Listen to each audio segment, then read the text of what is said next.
Hello guys, ndabaramukije ndabifuriza amahoro y'Imana, amagara meza n'amafaranga aho muherereye hose. Abankurikirana n'abagiye kunkurikirana ndabahaye mwaramutse namwiriwe, bonsoir, bonjour, bon après-midi kuri buri muntu wese ahari. Ndazi ko muri benshi munkurikirana nkuko bisanzwe. Rero nashaka ndababaze akantu gatoyi, tuganire ku kantu gatoyi guys. Jewe nashaka mumbwira abantu munkurikirana ku rubuga rwanje rwa Twigishanye Media, mumbwire kirya kiganiro cyo kwita ku magara yacu, kirya kiganiro cyo kumenya uburyo bwo kwivura mu buryo bworoshe, mukibona gute? Mwaragikunze? Nze ndakibandanye cyane? Rero nimumbarire kabisa, nimumbarire canke mumbwire ko iciza noguma ndabaha inyigisho y'Icarabu gusa, inyigisho zo kumenya Icarabu n'Abarabu kubigisha Ikirundi. Mumbwire wewe ubibona gute, nkubu vyiyumvira gute? Iyo ndiko ndabaha bijya biganiro mubifata gute? Murabiha agaciro?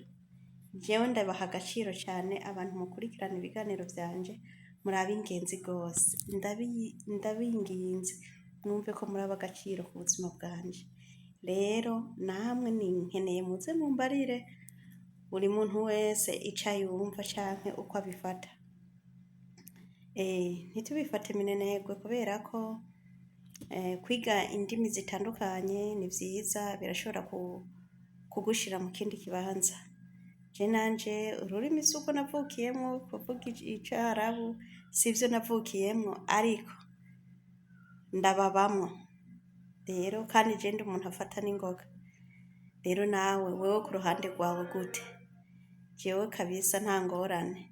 Rero namwe nimumbwire murakeneye ko mbandanya ndabaha kirya kiganiro cyo kwita ku magara yacu, c'ubuvuzi buvuye mu bimera cyane, kuko maze iminsi nisunze cyane kuri kirya kiganiro kuvuga Icarabu. Rero sinzi namwe ingene muvyakira bankurikirana, kubera sinshaka jewe ivyo noba nkunda jenyene. Byose ndabikunda kuko kwita ku magara yacu ni ibintu vy'ingenzi.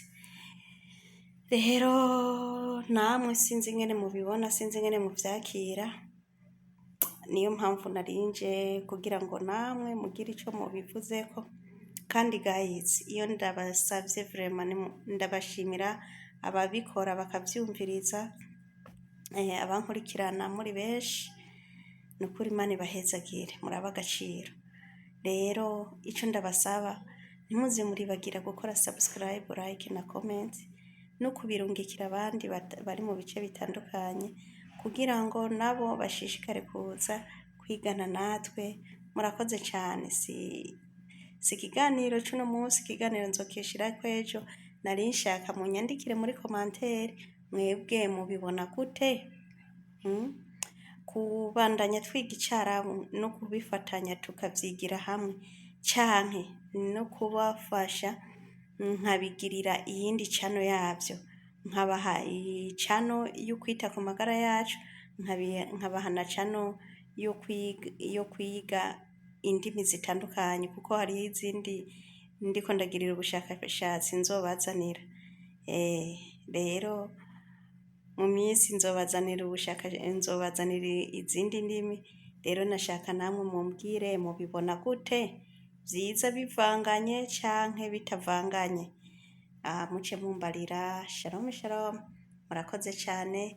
Nkuko bisanzwe ni Rita Muhoza musanzwe muvugana, ariwe nsanzwe ndabashikiriza ibiganiro bitandukanye, kwiga gusoma Icarabu no kucandika no kukivuga. Nuko rero ubu rero nibaza yuko mwebwe nyene nimwe muca mumbwira ico mushaka, nze ndabahereza, kuko tutari kumwe ntavyo noshobora. Rero ariko turi kumwe twese birashoboka.